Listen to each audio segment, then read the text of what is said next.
Recently I made this sign. It's called Living Waters. It's a biblical reference, but I've been busy with another project. It's Two Women and Tools. You can find that on my on another YouTube channel if you're interested in seeing that. But I've been trying to take some time away and go hiking and enjoy the views around where I live. This is Grandfather Mountain, but I've also done a couple of things here and there, but mainly at Two Women and Tools.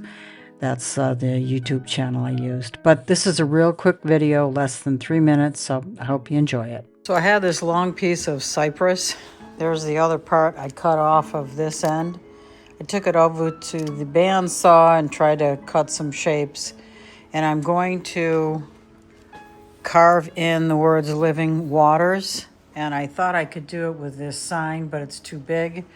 So I just did it freehand, and I will carve this in and maybe put like a sketch on here to emulate water. I'm not so sure about that. I may do that. Might fit really nice in this area. And I'll sand it down, and I won't get in there, and then I'll burn it.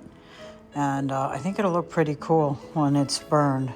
But I'll cut the shape here to make that look more interesting too. So I grooved these out. First I drew it out, and then I grooved them out with a router bit. I'll show you that. This is the router bit I used, and I set it at maybe 1/4 of an inch depth. Placed it on there, routed this all out flat, and then I took a Dremel tool and I softened the edges. So I just painted the inside of this.